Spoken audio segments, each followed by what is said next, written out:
This episode is brought to you by Peacock. The new Peacock original documentary, Matthew Perry, A Hollywood Tragedy, dives deep into the beloved actor's rise to fame and his tragic death. 5 people, including Perry's personal assistant, 2 medical doctors, and an alleged Hollywood drug dealer known as the Ketamine Queen, were charged with conspiracy to illegally provide Perry with the ketamine. Explore the details of the case in this heartbreaking special, streaming now only on Peacock. I'd like to welcome President Zelensky here to this incredible trap. It's going to be a big, beautiful trap. And Marco Rubio's here too. Well, Marco, are you excited to attack our European ally? No English. President Zelensky, you want to say a few words? Maybe tell Mr. Putin how much you love him and that you're sorry you invaded Russia? Maybe offer him one night with your wife? Mr. President, with all due respect. Excuse me? I'm sorry, what? What happened to thank you, okay? Remember thank you? You haven't said thank you to us once in the past 15 seconds I've been yelling at you. I've said thank you. You didn't say it now, but you didn't say it now when you walked in here. You didn't say thank you. You didn't say anything about us being handsome. Look, he's right, and we're very handsome, okay? Our ties are matching, and they're growing, frankly, by the minute. We don't even have to dust in here anymore. The ties sweep away the dust. And yet you don't compliment the ties. You don't say thank you. Maybe you should come visit Ukraine. Hey, don't you even dare. I have been to Ukraine on Google Maps. It's a mess. You're not even wearing a suit. It's disrespectful. Who shows up to the White House in a T-shirt and jeans like a garbage person?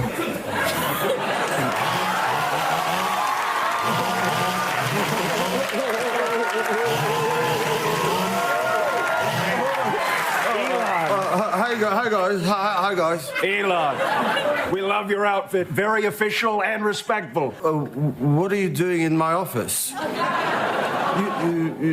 know I'm the president now, right? I'm kidding. I mean, you got to make a joke, you know? You got to really joke. Legalize comedy! Legalize comedy! Come on!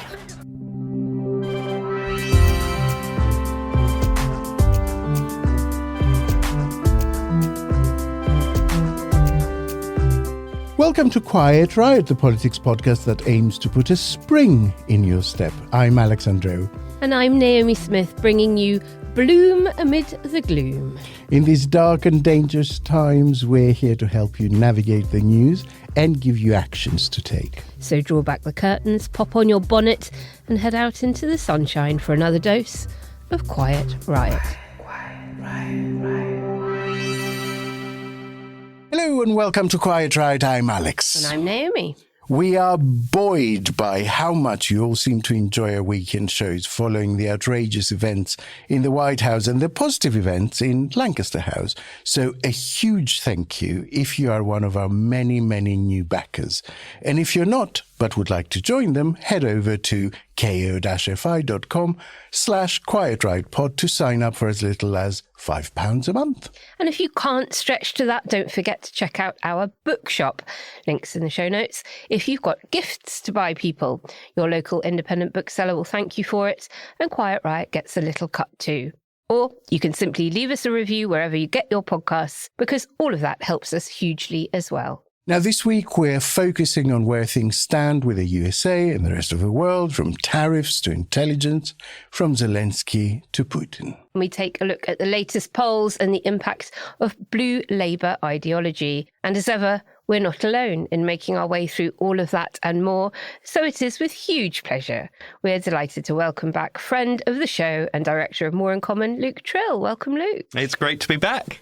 Luke, as hard as you work, when you take time off, which is rarely, unlike me, you prefer a doing holiday rather than a fly and flop kind of vacation. So where's next on your travel list for 2025?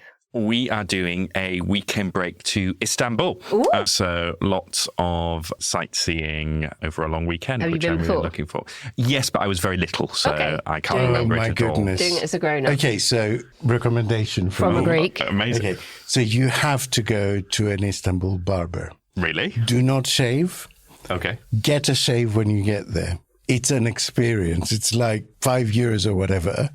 And they will shave you once with the grain, once against the grain, massage your face, hot towels. They will do your eyebrows, your nose hair. You didn't know you had. They will burn your ear hair. Okay, now I'm excited now. Amazing. I'm excited now. I'm going to book this in. It's basically like a day spa. When you say euro, can you spend euro in Turkey? No, I mean the equivalent. Lira. I think it is still lira. Yeah. Although in the international places like the spice market and the central market and places like that, they'll take dollars and euros and whatever. They always do. Well, enjoy that, Luke. I'm looking forward to it. Good, but it doesn't sound restful. So I am still team fly and flop. And I think you do need to make sure that you do some of that as well. Quiet. We have little choice but to discuss the current state of geopolitical, diplomatic and trade relations in the full knowledge that they will have completely changed by the time this recording is published. Nonetheless, we press on. So what do we know at the time of recording? I'm going to do my best to summarise and then I'm going to throw you some questions. To the wolves. Starmer and Macron, with a lot of drafting help, as I understand it, from NATO's Mark Rutte, have devised a plan that calls for an air and sea ceasefire and eventually a Europe-led peacekeeping force, which Zelensky is backing. And the UK says the plan must, of course, include US security guarantees, which Trump is still refusing to commit to.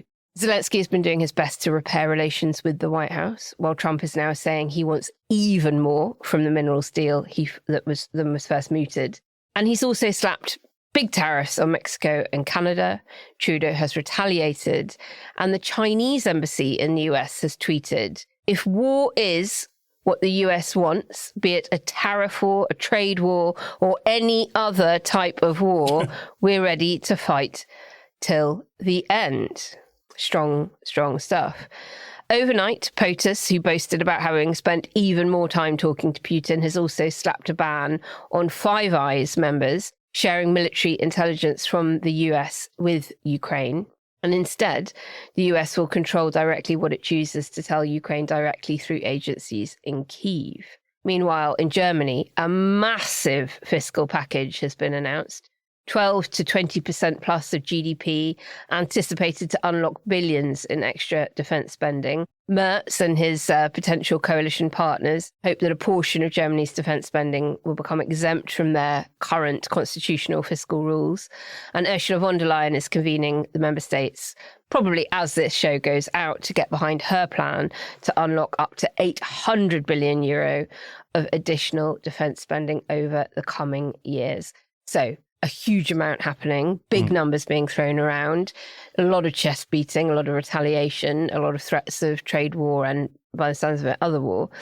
And also some kind of walking back. Yep. So all incredibly febrile and up and down. Just before I got to record the show, I was on the phone with Kim Darroch, former UK National Security Advisor and previously the UK's ambassador to Washington under the first Trump administration. And he was saying to me that we are in an incredibly dangerous period now because Trump has exhausted all of the stuff he'd said he'd do. So there was a lot of stuff he said he'd do and we didn't know who was going to do it. But whether it was executive orders, tariffs, whatever, he's kind of done the stuff that we thought he might do because he told us. And we're now entering the period of what the hell is he going to do that he's not told us about. So we've always known that he was unpredictable, but we had some inclination, an indication from him about the things that he was going to do, and now we don't. I'm kind of interested in the financial markets, capital markets, what they've been doing. They seem to have reacted pretty poorly to a lot of Trump's actions over the last couple of days, and US stock wiped out their gains since 2024. Blue chip S&P 500 finished over 1% lower. Rallied slightly today, Wednesday, as we record. And NASDAQ, I think, had rallied a bit. But we know that there's going to be the inflationary impact of tariffs felt pretty quickly by US consumers. And we often hear that it was the price of eggs that lost Harris the election. Is this ultimately going to be Trump's downfall now too? I mean, it's interesting. I remember actually Kim Darroch sitting here and saying some months ago, just after the election, that Trump is one of those politicians that is so gifted in his messaging that he kind of constructs his own reality on a lot of this stuff. I know people will balk at that, but to the people who like him, he's an extraordinary communicator. The one thing he can't control, the one bit of reality that he can't alter in any way, is what people pay when they go to the supermarket every week, right? Or the gas pump. Yeah. And it's a really specific thing that he promised to tackle, and it's going in the wrong direction.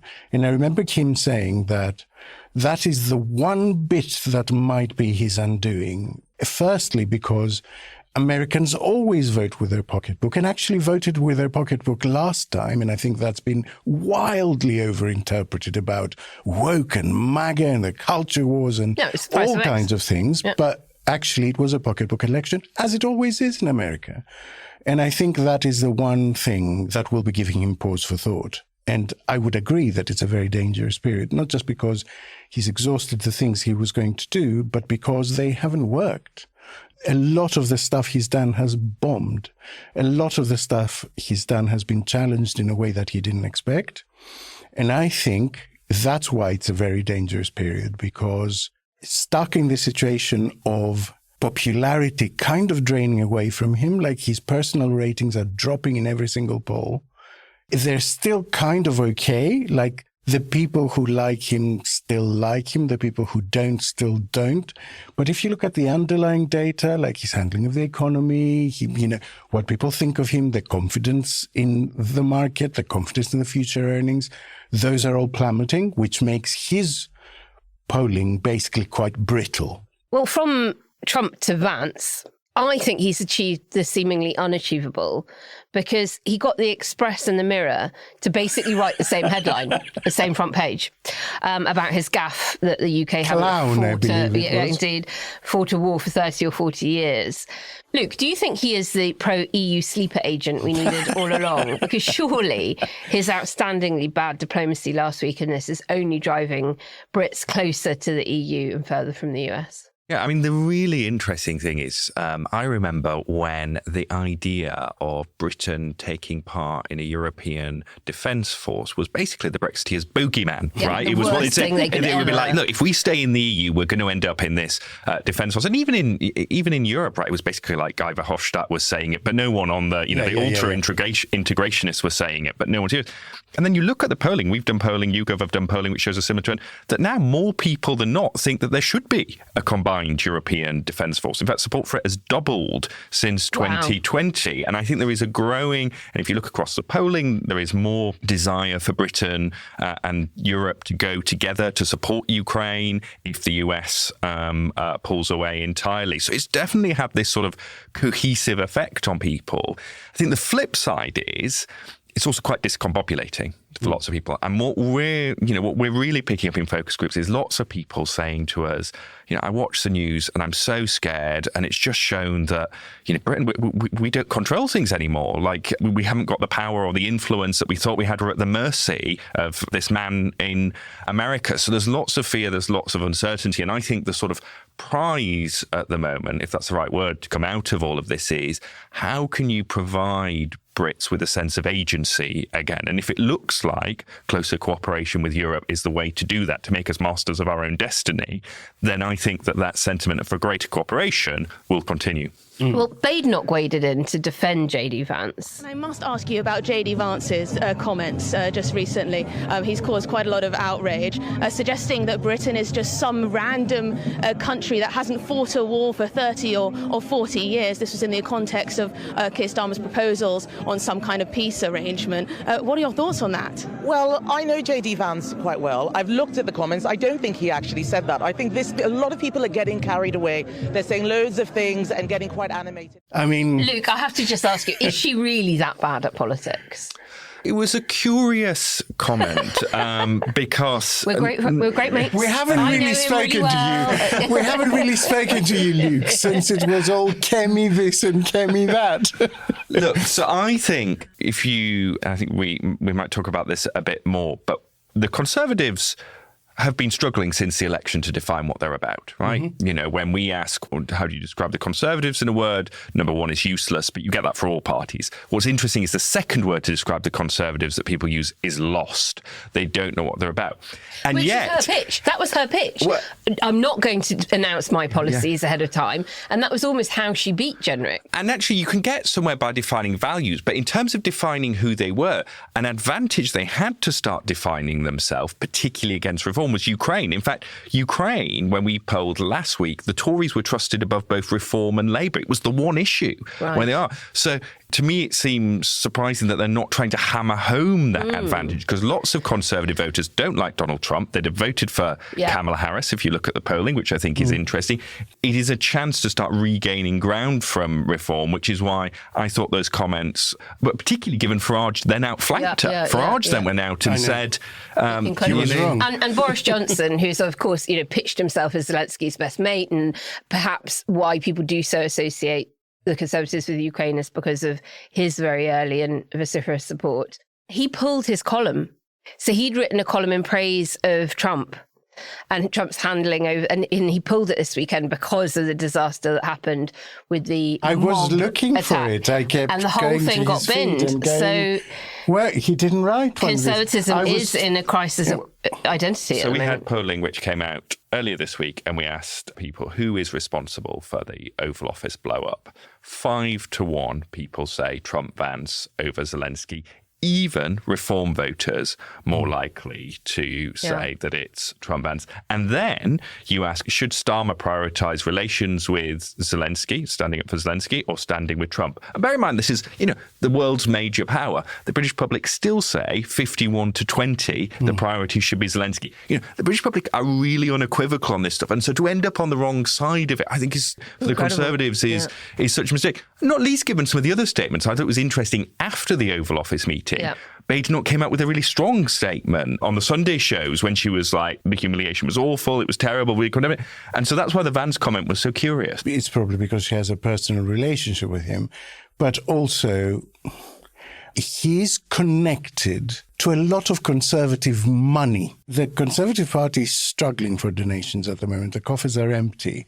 So I wouldn't be surprised if there's also a calculation there that says, I don't particularly want to piss off the people that might fund my next campaign. And Musk hasn't yet coughed up for reform, as far as we know, and that money may yet appear in a Conservative. And also, you don't want, if you're the Conservatives, I think you are worried that you suddenly end up on the wrong end of a Musk, Trump, Vance tirade. I think that is overblown, right? I think there is a danger at the moment of confusing the very active online reform supporters on X with wider reform. And what's interesting is if you look, the shift in reform support since the election that's allowed them to grow 9 or so points, they're now more moderate, they're more female, less likely to approve of Musk, certainly don't approve of Tommy Robinson. They're a different beast and you don't get them back. There has been relative silence from reform in the last week. Yeah. So and it's greatly appreciated.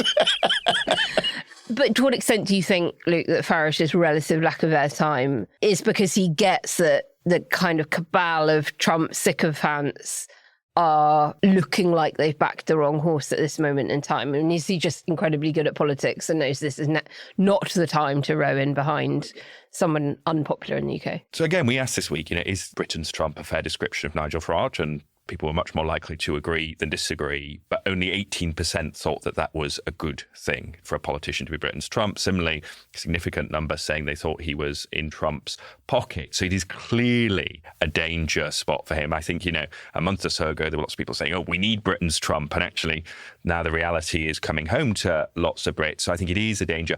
And I think Farage is smart. Farage understands the polling.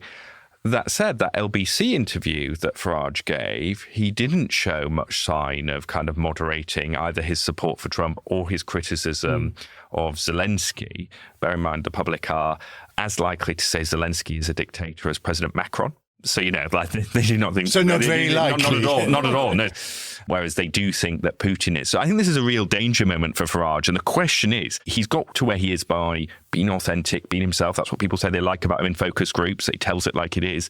But the test for reform now they've got momentum. They now need to build credibility and reassurance. And can Farage become that kind of politician? And I think that is a really interesting, and I don't think we yet know the answer to that. But I did a very interesting interview yesterday with Will Hayward, who's the brilliant Welsh journalist, about what's going on there, because Reform are doing pretty well in the polls there, pretty much neck and neck with Labour and Plaid. And they've not elected a leader. But on some of the polls, they could potentially lead a coalition government and be offered the role of First Minister. And voters are expected to put them there without any knowledge of who First Minister would be. And they're saying, we'll decide afterwards. And then Lee Anderson says the quiet bit out. It's quite extraordinary. And then Will Hayward asked Lee Anderson at one of the Reform rallies in Wales, why does devolution matter? Why is it important? Oh, because it helps us raise our profile so we can have a better crack at the general election in Westminster. Quiet Riot. Building a portfolio with Fidelity Basket Portfolios is kind of like making a sandwich. It's as simple as picking your stocks and ETFs, sort of like your meats and other topics, and managing it as one big, juicy investment. Now that's pretty good. Learn more at fidelity.com/baskets. Investing involves risk, including risk of loss. Fidelity Brokerage Services, LLC. Member NYSE SIPC. Quiet Riot. So, PMQs earlier today, as we record on Wednesday. People across our country are worried. They're worried about national security. They're worried about whether we can equip our military fast enough. They are worried about whether we will deploy troops in Ukraine and whether we will be able to keep the peace. They are also worried about our economic security. Can we afford all this? Yesterday, farmers were protesting in Whitehall again. People are hurting. Will he now change course so we can have the economic security we know we need for our national security? Prime Minister. We were doing so well. Again, Badenoch started out with a very strong statement and then continued to add all these caveats. And I don't know if she doesn't understand the gravity of this moment or because she's in a little bit of trouble. There's a lot of people losing patience and think, oh God, she's not very good. And a national crisis is not a great time for an opposition leader to be noticed, is it? Because you basically have to support the government. So you can't support what Starmer is doing, but not, and support the troops, but not, and support the US, but not really. And she has to kind of pick a lane. And it is really difficult to do that. I mean, I think, in times of national crisis, there's clearly, if you look at the polls, a little bit of it's not huge, but there's a bit of a rally around the flag moment. Starmer's ratings are up. He's ahead of Farage, again on the best PM test. But what's accounting for that, given that he didn't really extract much from Trump? I talked about that. People want reassurance. I think actually we saw a different side to Starmer where people were like, he can be this reassuring figure that is able to act as that bridge, which I think people quite like. I know there are lots of people who hanker for a sort of Love Actually moment, and I just don't think that's where, where the president tells. Yeah, that's for the movies. Yeah, whereas I think people quite liked it. And I think, bear in mind, right, from a public opinion perspective, I think this government have made lots of early mistakes and they sort of allowed that winter fuel thing to define them. And it sort of looked a bit just random, and you had the sort of reinvention of lots of different tacks. Was it we were going to blame the Tories? Are we going to be negative? Are we going to be positive and optimistic about the future? I think finally on the Ukraine stuff, you sort of see Starmer come into his own as that reassuring figure. And so I think that is helping him. Whether it persists, I do not know. I would issue a message just so I don't have to keep posting the same fucking post every 5 minutes. All this stuff, it does not alter because of the outcome. Doing the diplomatic thing, trying to maintain open lines of communication, trying to bring the parties closer together, it does not change from being the right thing to do if it fails. Trying to walk that line is still the right thing to do, even if you absolutely know it will fail because you think there are other things driving it, right?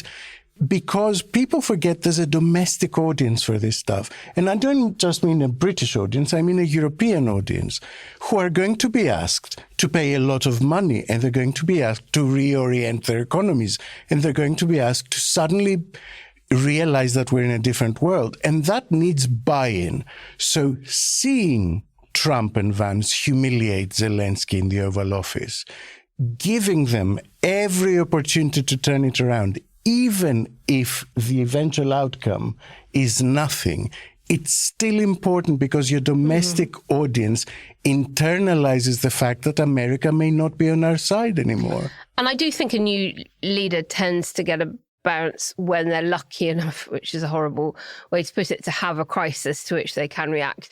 If we think about Blair in 97, it's really when Diana dies and the monarchy don't handle it very, very well that he suddenly steps in and says to the country, I get it, I get your grief, and I'm here to lead and make things happen.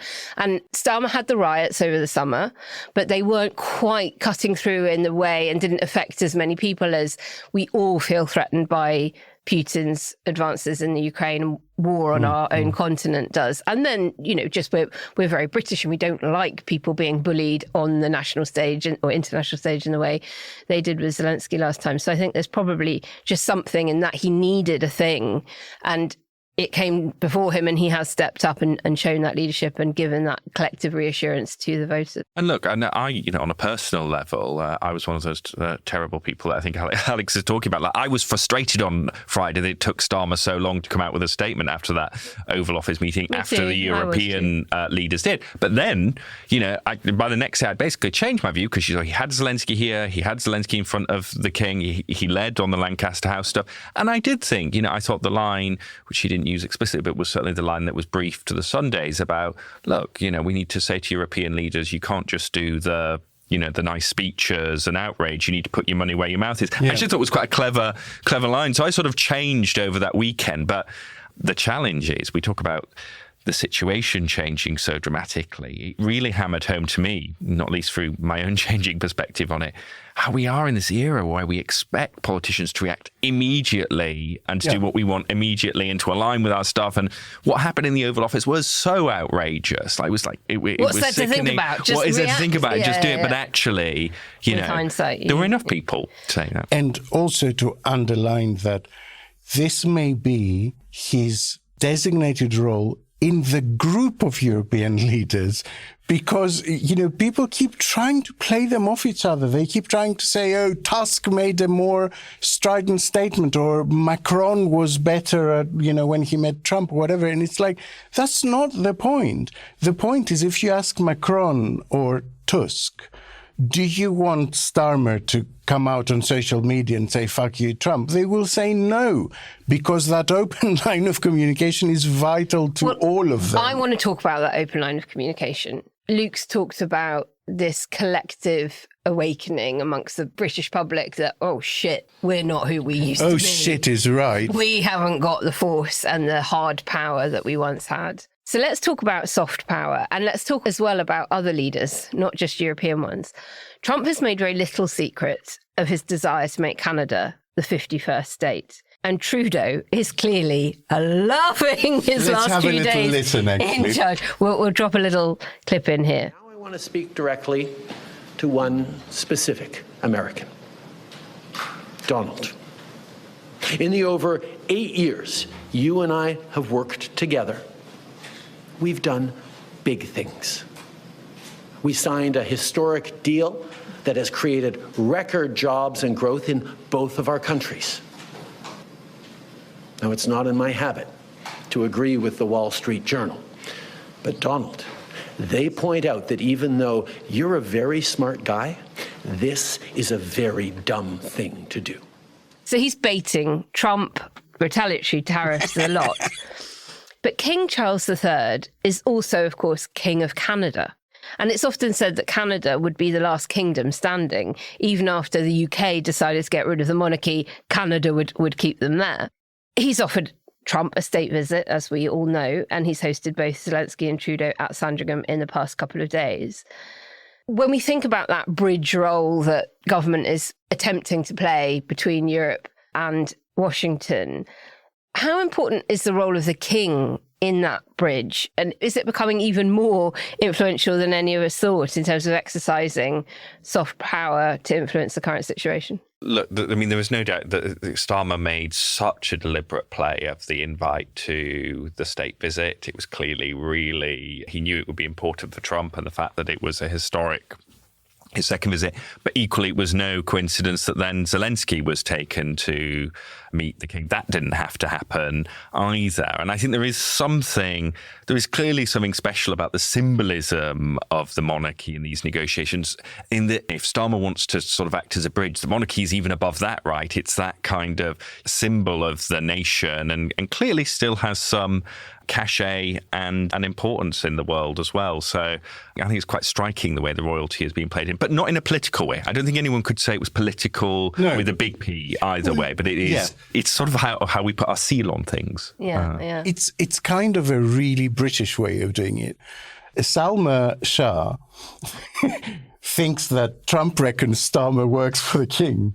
Like, what? Because of the hierarchy in America where he's head of state. Right. She reckons he thinks the king is his opposite number and Starmer is like his number one guy. Vance. Yeah. Yeah, amazing. That is quite possible. And so he doesn't expect him to be an alpha and throw his weight around. He sees him as the king's head advisor, which I know it sounds ridiculous, but also it kind of makes sense for someone who keeps going on about golden domes and asylums. The way he absorbs information is not completely mainstream, shall we say. But there's clearly also something about, psychoanalysis of Trump. He's clearly born into successful, wealthy family, but was never part of the club. And so the kind of embrace of the royals, it's almost that ultimate seal of establishment approval, isn't it? That I have really made it into... Second. No one's had a second. Yeah, I've made it into the palace. All of you sneery, New York elite who look down on me, look where I am now.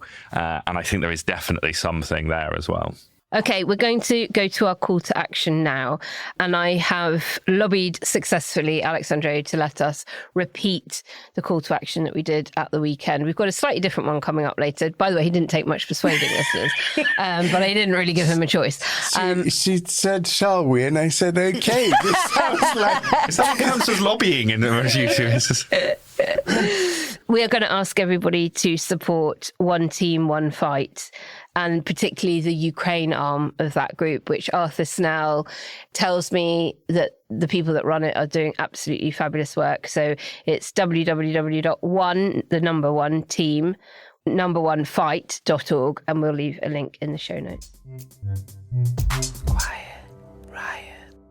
Now, in a shocking reversal, and to keep you on your toes, I am providing the good news this week, and it is Naomi that has dragged the filthy koi pond of anti-wokery to find what debris lurks in its deepest murk.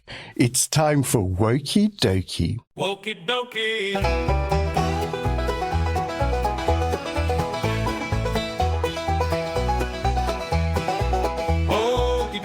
Naomi, what have you got for us? Well, today's find comes courtesy of both the Sun newspaper and GB News, neither of whom could resist jumping on this issue of extreme wokery. So they got wind of a local authority in England banning the phrase hard-working families in its new inclusive language guide. Now, I'm quite in favour because I really hate that hackneyed phrase trotted out by politicians of all colours ad nauseam, because it does indeed reinforce the view that if you're unemployed, you're undeserving. Or indeed, if you're unmarried and don't have kids. Exactly, I was going to get to that. If you people without families just don't matter. And of course, people who say that phrase never, ever point out the idleness of members of the extended royal family who do similarly little work while languishing on the civil list. But I digress. The Sun led with, woke Wallies, all caps, fury as woke council tells staff not to talk about hardworking families in case it offends the jobless. Now, the council which issued the diktat in its inclusive language guide did also warn staff about, don't make sustained eye contact. It could be considered aggressive. It certainly can come across as creepy, I have to say, as a woman that has, had people holding eye contact for too long. But the best bit is the name of the council which has done it. And I think it is the name of the council that has angered them, not necessarily... Oh God, what is it? Drum roll. Wokingham Council! The clue is in the name, guys. The clue is in the name. So enter stage hard right, none other than Toby Young, free speech champion, who decried, of course it would be Wokingham Borough Council that came up with this. I expect the next step will be to delete the last 2 syllables of their name so it becomes Woke Borough Council. He added, more inclusive that way because the hard of understanding will get what the council's all about. So there we go, Alex. That was the woke story that titillated me most. Wokingham. Wokingham. Thank you, Naomi. And listeners, we love hearing about instances of wokey-dokiness. And we had several candidates that came from you this week. So do find us on the interwebs and keep them coming. Watch the world's biggest tennis stars clash in the California desert at the BNP Paribas Open, live on Tennis Channel. How do they get to these shots?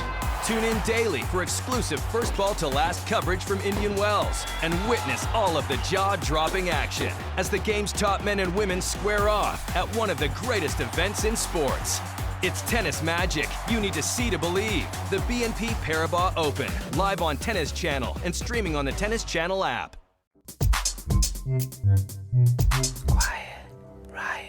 Now, I must admit that Blue Labour would not be my specialist subject on Mastermind. It is something that has always been there in my peripheral vision, but I had never very seriously engaged with it. But its founder, Maurice Glassman, a Labour peer, is back in the news as the only Labour parliamentarian to be invited to Trump's inauguration, which he then followed up with a guest speaker spot at the recent Alliance for Responsible Citizenship, or ARC, the conference organised by Jordan Peterson and other Conservatives. Now, more on ARC tomorrow, by the way, when we will release an eye-opening interview with journalist Peter Gagan on another person deeply invested in that project, GB News spectator and Unheard owner Paul Marshall. Now, Blue Labour have put out a statement on their website acknowledging this. It begins, there has been renewed attention on Blue Labour in recent weeks. We wanted to take the opportunity to clarify why we exist and what we believe. The Labour Party was established to represent working class people in Parliament. It did not begin life as a liberal party or a progressive party, but a party of, by and for working people. The clue is in the name. But by embracing globalization, Labour refashioned itself as a progressive party, cut adrift from the large majority of the working class. Naomi, what do you think of this notion that progress is somehow in competition with working class aims, or for that matter, that internationalism is in conflict with the labour movement? I just can fundamentally disagree. The working class isn't some homogenous block of post-liberal, anti-woke Trumpists, just like not every progressive lives in leafy North London, supports Arsenal and studied law at a Russell Group University.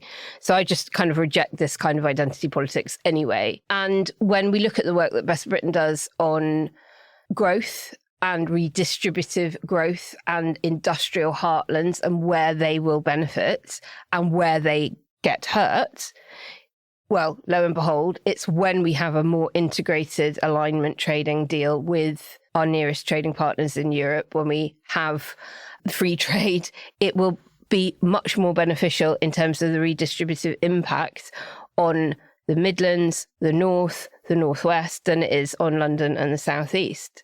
So not only are they not in conflict, it's actually the other way around, that freer trade with our nearest trading partner and that more internationalist approach to how we work benefits these very people that they claim that they represent. So I do reject it. And I think there's something very interesting going on within Labour Party identity. We've talked about the Conservative Party having lost its identity, but there does seem to be a little bit of an ideological struggle within them at the moment as to which prevailing narrative is the one that you could use as an umbrella term for the direction of travel they're taking. Luke, is there support in the polling, I don't mean one poll, but in the patterns of it, is the support for this new sort of hybrids, like this Sarah Wagenknecht equivalent that borrows things from far left and far right, really, to effectively narrow the tent. The basic concept seems to me to be that a wide tent leaves everyone unhappy. So you might as well kind of concentrate on your core demographic. I mean, it's interesting, right? I mean, and part of, and this links to what Naomi was saying as well, look, part of the challenge for Labour is that they were elected by such a broad coalition, which spans your kind of liberal progressives through to your sort of, more frustrated red wall voters as well. And also, they won blue wall voters. They've got this kind of mixed coalition. And I think we're seeing the tensions in that coalition playing out, just as we saw the tensions in Boris Johnson's coalition play out as well. I mean, I think, look, there is clearly something that if you look at the median voter in Britain, they are generally more authoritarian on social issues than most MPs, and Tim Bale at Queen Mary's done some good stuff on this. So they tend to be more socially conservative, but they also tend to be more economically left-leaning as well. And so there is clearly, and I guess that's what Johnson's coalition was kind of trying to be, and I think it's where Blue Labour comes from. I think the challenge for the government is, I guess it's your point about tents. There are certainly areas there where the government needs to lean into that. And it needs, the Labour Party needs to show, more than most parties, just like the Tories have to show they're not the party of the rich. I think that's always their test. The Labour Party has to show we're not just a party of a kind of graduate elite, right? Yeah. They have to go for it to demonstrate. And there's some blue Labourers there. The danger, I think, for Labour is when it turns into progressive bashing. And I think there is sometimes a bit too much of a sentiment of, well, these progressives, they will always come back to us, whatever, they've got nowhere else to go. And I'm just talking about the politics rather than what's right or wrong now. And actually, just under half of Labour's 2024 votes said they wouldn't vote for a party which didn't create safe routes for refugees, which wasn't ambitious on climate change, And we've seen... That rode back on LGBT rights. Rode back on LGBT rights. So some of Blue Labour that I think has real appeal, particularly they're not concentrating wealth in London and the South East. And that was the mistake of the last Labour government, right? That they don't want to repeat, take people's concerns seriously on migration, but actually on other areas. And also, the other thing is Keir Starmer would look inauthentic if he tried to model himself on being kind of a British Trump as well. But if you want to talk about inauthentic, when we look at the MPs that have aligned themselves quite publicly now with the Blue Labour emergence, you've got people like Dan Carden and others. Let's just analyse what they have stood up for in this current parliament in terms of their class struggle. They refrained from rebelling over the child benefit cap. They couldn't even bring themselves to sign an early day motion on it. I'm sure they have sagely nodded along to older people on their doorsteps talking about immigration, but they were not prepared to hear their views on scrapping the winter fuel allowance. And I just sort of think these working class champions, self-styled, don't even abstain on some of these issues. And it feels to me like a kind of pretend salt of the earth authenticity and radicalism, while actually just appropriating small c conservative politics of division. And imitation is the sincerest form of flattery for the Faragists and the model that they might be pursuing. And it's not for nothing that women and ethnic and sexual minorities are pretty absent from their, I would say, cynically drawn picture of class. I saw Steve Bannon praise Maurice Glasman on Tuesday. Quite extraordinary. I was a bit slack-jawed. Let's have a listen. Well, you've also shown an interest in British politics and in the likes of Maurice Glasman, Blue Labour. Is that a sort of part of the Labour Party that you're going to be more involved with? I don't know if involved with. I'm quite fascinated with Lord Glasman and Blue Labour. I met with him in Washington, D.C. at length. I've gone through all his writings. I think some of the things he stands for and Blue Labour stands for is actually extraordinary, very close to the kind of the populist nationalism that we propose in the United States. And quite frankly, we're winning elections on that. And you see right now, everybody from Sherrod Brown to Fetterman to Ro Khanna, that kind of populist part of the Democratic Party tends to agree with us on economic policy. So no, I think there's a lot there. And of course, I'm a Nigel Farage guy and believe in reform. But I think what Blue Labour has is some of it's very interesting, particularly the way it ties together with Catholic social thought. Exactly how do the interests of the Koch brothers or Elon Musk align with the British working class? What am I missing here? Are we talking about the British working class voter when we're really talking about English working class straight white men? Because that's the thread that I see connecting the two. Well, I think I think we can also end up reading too many lessons across Britain is not America is my constant refrain. Yeah. And I think we can read too much across me. And I do, look, as I say, I think there are some elements of Blue Labour thinking which are important and long overdue and should apply to things like, taking crime seriously is important. And one of the reasons we know that, ethnic minority voters in the US moved away from the Democrats this time was because of crime. I don't think it's fair to say it's purely a sort of, white working class male thing. But what I think one of the stronger challenges to Blue Labour is that they focus on the social conservatism, but not the economic redistribution piece. So they do one habit, which is exactly what their parliamentary record was hinting at. And so is that because the social conservatism bit is the bit that grabs the headlines? Because we know culture war topics generate a lot more heat. Or is it that this is basically a socially conservative wing of the Labour Party, which again is kind of fair enough, but then it shouldn't claim to be a sort of grand ideology? Well, I mean, Alex, I would almost entirely agree with your thesis that it's really just about English working class straight white men, with the caveat that there are going to be Northern Irish loyalist men that would also, find this appealing. It's not just an English thing. Because I find that actually a little bit distasteful. It is. This assumption that every sort of Labour voter in a northern seat is a little bit racist, actually, and you need to play into that. And the data just doesn't bear it out. Not at all. We always say, look, on immigration, the sort of median voter balances three things: compassion, control, and competence. Right? They want to know that we are in control of who has come in and that numbers are there, that we genuinely have compassion for those who really need it and support them as much as we can. And competence, is the system actually working and is it delivering? And people confuse that with people don't want any immigration. Well, that's just not true. I mean, we've had waves of immigration. We've had, Homes for Ukraine. We've got was it around 100,000 people now from Hong Kong living in the country. I don't think anyone's made a peep about it as well. Being things like bringing over people who support us in Afghanistan, and that gets lost in this. The nuance, which of course is quite Riot's speciality, gets lost. Which is yes, people. I think even the most bleeding heart liberal agrees that 900,000 people that we're getting up to is too many in a year. And there were temporary reasons for that. But that again doesn't mean that people want to shut the door. No. And this is, I think, where I have a disagreement with a lot of people in my space, because they seem to have a hugely negative reaction to Labour saying, we have deported more people that needed to be deported than the Conservatives did. And people kind of go nuts. And it's like, look, rule of law cuts both ways. I mean, if someone has overstayed their visa and exhausted the proper process of appeal, I mean, I don't understand. Is the idea that we must sort of just leave them exist in the black economy forever?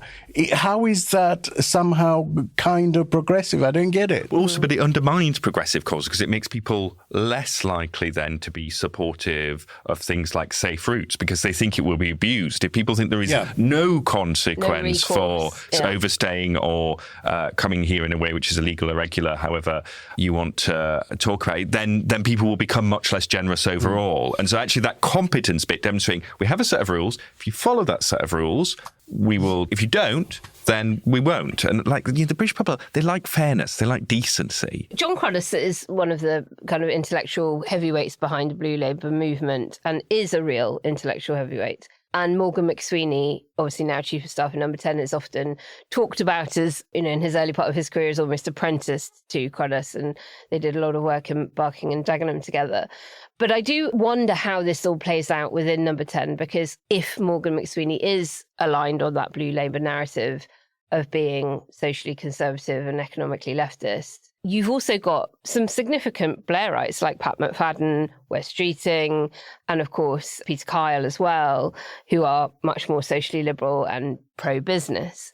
But I think what I feel from the overall comms coming out of the government is quite a lot on the social conservatism and not much on the pro-business, which seems to be the landing zone where they tried to get those two very different groups of Labour to agree on how to govern. All right, we can be a bit socially conservative, and in return we will be pro-business. We won't pursue too much of a leftist economic ideology as much as we'd quite like to.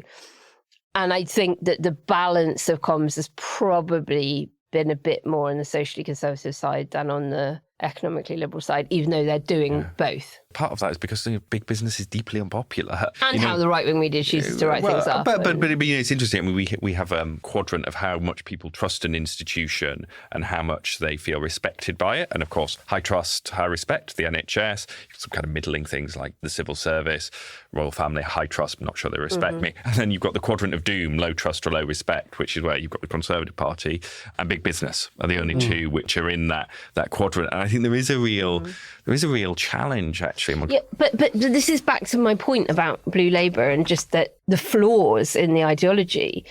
The majority of people in the UK are employed by small and medium-sized enterprises, not by big business.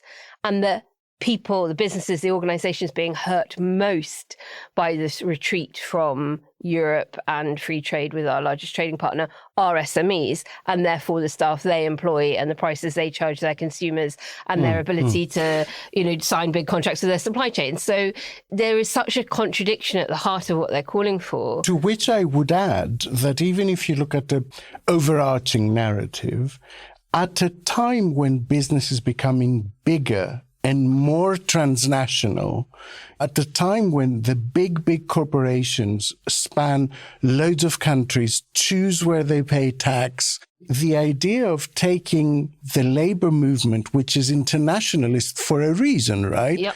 Because it understands that workers are weaker when you separate them into groups and put them in competition with each other. So that's the bit I don't understand. Like, how do you mesh the idea of keeping workers in competition with workers from another country when you have a company that will leverage that rivalry to actually extract rent? Like, it makes zero sense, even on their own terms.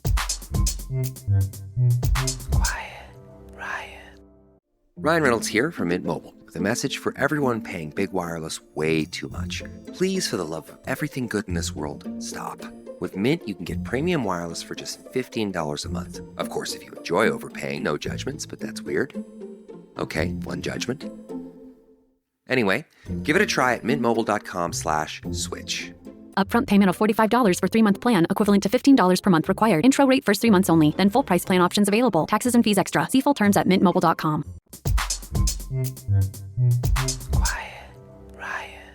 Luke, there's loads of evidence that centre-right parties choosing to compete on far-right talking points, they don't do well, like it benefits the far-right. Is there any evidence that centre-left parties do any better with that strategy? I think it does. I mean, the example that people use is Denmark most often, where the centre-left got tougher on migration and it helped them basically beat back the populist right. And I think that's influencing number 10. It did have other effects, though, and I think I'm remembering this correctly, but apologies if not, that it also meant they suffered defections to their left as well. So they did lose votes. Now, if you're in more of a proportional system, that's less of an issue. Whereas here, of course, Labour has to keep a broader coalition. So the lessons from elsewhere aren't necessarily as transferable. But again, I mean, I think if you look at Spain as well, part of that is competence, right? It's having a sort of controlled system. We're going to enforce the rules we already have. I guess what I'm asking is that effect, does it actually overall shift the Overton window a little bit to the left, which might not be a terrible thing? Yeah, I think that. Well, I mean, if you look at Denmark, I think that's where it may have come through the most. Are we actually not recognizing that what we're talking about here is cities versus towns and countryside? But again, I come back to the point that smaller businesses are more likely to be in towns, and even, if you take into account agricultural organizations in rural areas. And big business tends to be concentrated in big cities. And so just this notion that openness and open society doesn't work for towns and rural communities, we know is a complete nonsense. No free trade deal that we have signed since leaving the EU has benefited British agriculture. Nothing in the TCA helps small and medium-sized enterprises based in towns around the country. But I wonder if there is something to the fact that, if you look at the areas most worried about immigration versus the areas with most actual immigration, they tend to be an inverse of each other. And whether those areas are slightly more susceptible to the narrative that says London has become a Sharia law hellscape, basically, where you get stabbed in the face if you use the tube. It's interesting that narrative runs alongside that London gets all the investment and areas outside of London are neglected. Yes, and we are both a paradise and... But I do think that is where there are some risks again from this government, right? Because whatever you thought about the delivery of levelling up, there was no doubt that the phrase cut through with people. People liked it. And it is an inoculation against people turning away from the mainstream. So much of the messaging that we've heard from this government has been about sort of Heathrow expansion, has been about, the Oxford-Cambridge arc, it's been about AI and the universities. There's a risk that what narrative has cut through on the business side has been that London centricity again. And I do think that there is that risk that your sort of towns in the north and Midlands, if we look at in our latest MRP, the three areas where reform have the greatest sort of growth in support and are establishing themselves, it's the North East, it's South Yorkshire, North Nottinghamshire, and it's South Wales, right? And those areas are the areas that feel they're not getting their fair share. And when you're not getting your fair share, you're more likely to think in zero-sum terms. If someone else is benefiting, I'm losing out. It's totally understandable. And I think that's what the government's going to have to correct. I know I'm losing out, so some other fucker must be benefiting. Exactly that. Exactly. That's very true. Okay, so call to action. I say support the Fabian Society. Blue Labour were set up explicitly to sort of battle the Fabian Society. They see them as massive opponents, which kind of also leads me to believe that there is an element of anti-intellectualism there. But anyway, do join the Fabians. They do excellent events. They do good events. They do a good magazine, and they're cheaper than joining the Labour Party, and give you a vote in Labour Party elections. So, woohoo! Quiet riot. So I did Wokey Dokey, and this week, that must mean it is time for Alex Andreou to do this week's Grin and Share It.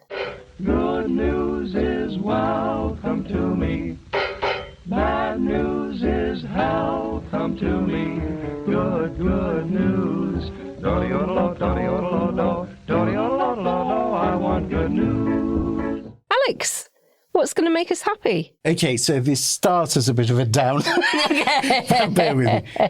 Pancreatic cancer is one of the deadliest cancers. I lost my dad to it. It's rarely diagnosed before it starts to spread and has a survival rate of less than 5% over 5 years. And I can tell you from personal experience, like my dad was absolutely fine, and then he was gone 3 weeks later. It really cuts you down like a scythe. Now, research in this area is developing in leaps. So mid-last year at the University of California, San Diego School of Medicine, scientists developed a test that identified 95% of early pancreatic cancers. They use biomarkers, basically particles that regulate the communication between cells. It's all about that communication between the cells to detect pancreatic, ovarian, and bladder cancer at stages 1 and 2. But one of the biggest problems with pancreatic cancer is that even if you have the tumors removed, they come back, and very often even more aggressive. Like Trump. Yes. Trump is very much the pancreatic cancer of this world. And a couple of weeks ago, a study working on mRNA vaccine, a neoantigen vaccine, it had extremely encouraging results. Now, bear with me. I'm going to do my Jennifer Aniston, here comes the science bit. Mm-hmm. But this is dense, and I'm not a doctor, so it may as well be in Mandarin. As I understand it, the reason our immune system does not fight cancer is that cancer cells contain protein markers that disguise them. It makes our immune system think, oh, they're not bad guys. Now, if you think of DNA as a hard drive, mRNA is like the software that communicates between the various bits of information. Everyone's mutated cancer cells are different. They're not the same across. So for patients where you have already taken a tumor out, you have a sample of their particular unique mutation. So what this mRNA trial does is to create a small amount of clones that have all the right markers, minus the disguise. And they drop them in there, and it trains your immune system to recognize the cancerous cells, specifically your cancerous cells, and fight them. And it is simply an extraordinary advance, and all to do actually with a pandemic, because that was when mRNA technology took a huge leap forward. And my brother-in-law, who is an oncologist and a researcher in this area, is saying that just the acceleration of what they're seeing since the pandemic in these immunotreatments is simply out of this world. That, yes, COVID and long COVID might leave us with a legacy of all kinds of stuff, but it might also leave us with a legacy. And we're talking about cures here. We're not talking about treatments, about extending life. We're talking about eliminating cancer cells. Sounds incredible. It sounds like it's almost making your body have an allergic reaction to the cancer cell. I mean, allergies are effectively a sign of an overactive immune system. As Luke's looking at us like we need to go back and redo our A-level. No. I think I was going to make an even less scientific point. I mean, it sounds incredible. The only thing which slightly scares me is that I'm fairly sure that type of injections to stop cancer was the start of the plot of I Am Legend. I think it is. Emma Thompson starts with that, doesn't she? And then that for years. But I read the book and it's totally different. Very different book, actually, darker. The cleverness of it and the safety of it is that you're talking about people who have had this cancer already. And like I said, it comes back in 95% of cases. So the risk on a personal choice level, because we're not talking about giving this to everyone, but on a personal choice, like if I was told 95% or it's a no-brainer, it really is. And usually I will attach a call to action to this. And I would ask people to visit the Marie Curie site and look at their great daffodil appeal, because it's about end-of-life care, basically, for people who have terminal cancer. It's really important work. It's really important work to support while we're actually talking about options for ending one's life if you're in a terminal situation. It's really important to make sure that people have the options to have a pain-free end of life or not if they choose to. And I was very impressed because people were wearing the big yellow daffodil pins. Today I saw them in Parliament and went online and searched what does the daffodil pin mean and found out about this work. So even in terms of spreading awareness, it's really worth doing. Thank you very much, Alex. And listeners, we're going to drop a link to both the Daffodil Appeal and that wonderful news about pancreatic cancer. Well, and I invite people to school me online about all the stuff I got wrong. But meanwhile, Grin, and please do share it. And that's a wrap on another Quiet Riot main show. Luke, thank you ever so much for joining us again. Well, thank you for having me back. I hope it can be back again soon. Yes, do come back soon. Well, we've already plotted, haven't we? Because he's about to get some data from other European countries on how the whole Trump-Vance situation is affecting the popularity of the far right in general. And we're going to do a little special next week. The other one. Yeah. At the risk of being repetitive, let me say that this podcast's business model is as different as the podcast itself. We make all content available to everyone at the same time for free. We don't believe in paywalls. We believe in people's kindness and generosity and their ability to recognize good value and support it. So if you can afford it, head over to ko-fi.com/quietriotpod and become a supporter for as little as $5. And if you want to know what do I get for my $5, I'll tell you. You get our gratitude. You get regular Zoom events where you can ask us anything. You get access to our Discord channel. And you get to have genuine input into the direction, topics, and guests of the show by being invited to our open editorial meetings. But most of all, you get to keep this podcast free for people who cannot afford to pay for it. We'll be back on Friday with a humdinger of a bonus episode that Alex mentioned earlier with Peter Gagan, so keep your eyes peeled for that. Plus, you've heard the trailer. Now you get the full thing, as the first episode of Alex Andreou's Podyssey is dropping on the 15th of March, which is a week on Saturday. So make sure that you dug it out, that you subscribe to it, that you're following it wherever you get your podcasts. And because sleep is for the weak, we'll also be back as usual with Sunday School. In the meantime, stay calm, stay focused, and keep on writing quietly. Love you lots. Bye. Bye. Bye. Quite Right is an audio production by Cooler Heads with Naomi Smith and Alex Andreou. Produced by Kenny Campbell. Music by Mariana Sangeeta. Artwork by Simona Canelu. And edited by me, Alex Reese. Quiet Riot is a co-production with Soundstone Global. Quiet Riot. That was good. Thank you very much. Boom. Good stuff. My team always go, oh, yeah, tell me what Luke says, or, tell me what James... I'm like, well, it's famously recorded if you want to find out what they fucking said.